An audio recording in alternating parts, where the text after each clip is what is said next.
A primeira carta de Pedro. Seu nome era Shimon, ou Simão, quando ele se tornou um seguidor de Jesus, e ele fazia parte do círculo interno dos 12 discípulos. Quando ele confessou que Jesus era o Messias, Jesus mudou o nome dele para Kéfas, que é aramaico para pedra, e mais tarde foi traduzido para o grego como Petros, ou Pedro. Jesus prometeu que Pedro se tornaria um líder entre os apóstolos para guiar a comunidade messiânica em Jerusalém nos seus primeiros anos de existência, e foi isso que aconteceu. Lembre-se dos primeiros capítulos do livro de Atos. Pedro acabou sendo chamado para levar as boas novas de Jesus para além das fronteiras de Israel. Mas essa carta foi escrita décadas após essa missão ao mundo romano em geral.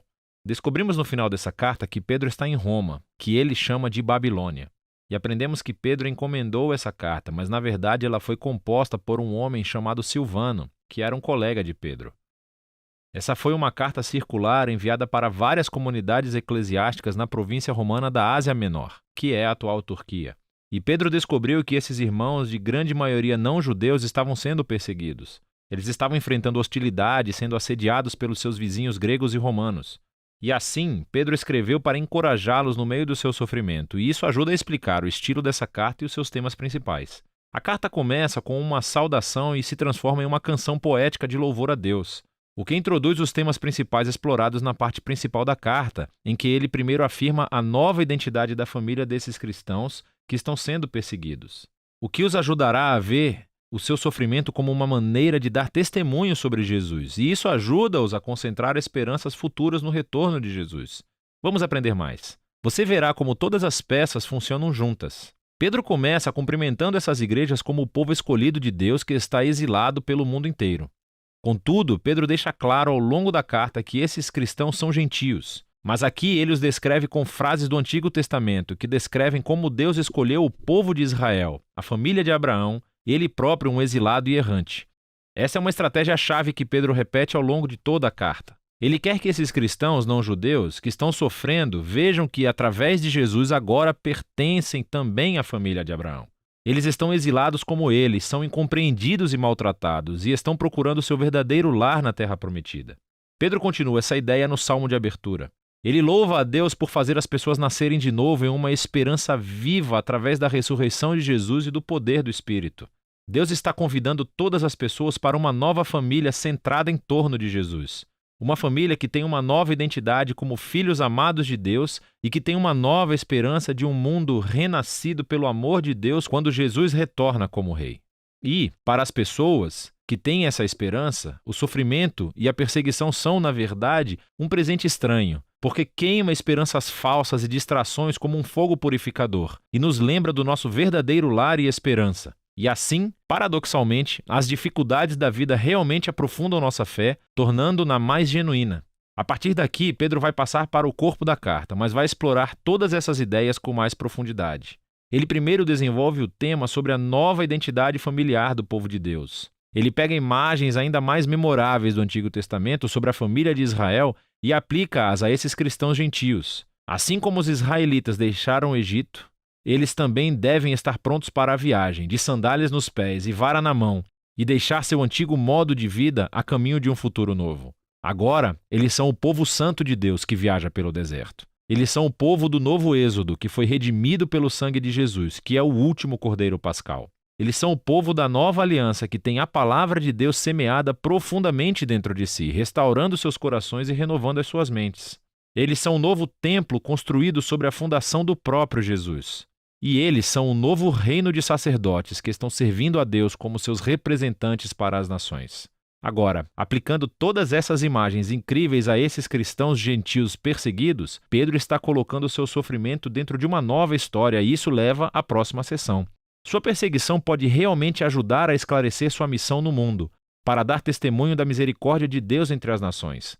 Então, Pedro primeiro os encoraja a se submeter ao domínio romano, mesmo que seja opressivo. Sim, ele reconhece sua perseguição, seu sofrimento é injusto, mas a resistência violenta não resolve nada. Sem mencionar que trai os ensinos de Jesus, que amava seus inimigos em vez de matá-los. Pedro, então, destaca especificamente a situação muito difícil que os escravos e esposas cristãs enfrentam quando viviam em lares romanos, onde o patriarca não seguia Jesus. O problema é que era suposto que todos na casa se submetessem e adorassem aos deuses do patriarca. Portanto, Pedro está ciente de que dar lealdade a Jesus gerará suspeitas. Então Pedro diz: é verdade, todos os cristãos, incluindo esposas e escravos romanos, foram totalmente libertados por Jesus.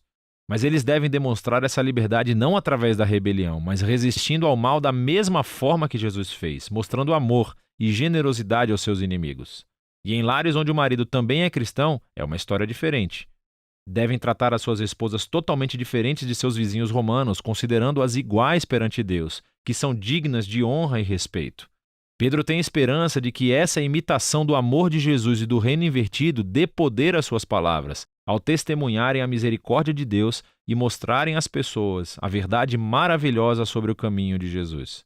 Mas Pedro também é realista. Ele sabe que os cristãos continuarão sendo perseguidos, e assim ele os lembra da reivindicação futura. Ele lembra-os de como o próprio Jesus foi perseguido injustamente e assassinado por poderes humanos corruptos, mas na realidade ele estava morrendo pelos pecados dos seus inimigos. E depois disso ele foi reivindicado e recebeu a ressurreição pelo Espírito.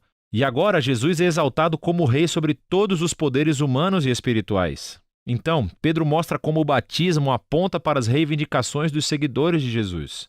Assim como Noé, eles foram salvos através das águas, não como um ritual mágico, mas como um símbolo sagrado que mostra a sua mudança de coração, o seu desejo de se unir a Jesus em sua morte e ressurreição.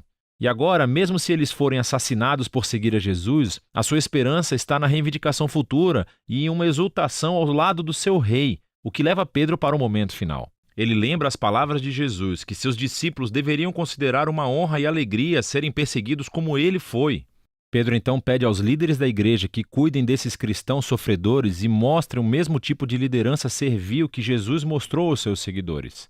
E finalmente, Pedro lembra esses cristãos sobre o verdadeiro inimigo que eles estão enfrentando. Essa hostilidade não é simplesmente cultural ou política. Existem forças obscuras do mal espiritual no comando, que inspiram o ódio e a violência. E eles devem resistir a esse mal permanecendo fiéis a Jesus e aos seus ensinamentos, e antecipando o seu retorno e vitória final sobre esse mal. Pedro conclui com uma oração pela força divina e envia uma saudação à igreja em Roma, que ele chama de Babilônia. Isso é bem legal. Pedro está adotando aqui a tradição dos profetas do Antigo Testamento, para quem o nome Babilônia tornou-se o arquétipo para toda e qualquer nação corrupta. E assim Roma tornou-se a nova Babilônia, e o seu império é onde o povo de Deus está agora exilado de seu verdadeiro lar, na criação renovada. A primeira carta de Pedro é um poderoso lembrete da esperança cristã no meio do sofrimento. Desde o início da sua criação, o povo de Deus tem sido uma minoria mal entendida, e eles devem esperar enfrentar hostilidade porque escolheram viver sob o governo de um rei diferente, Jesus.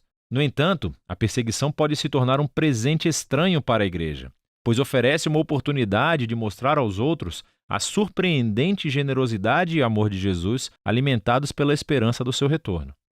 E é isso que 1 Pedro explica.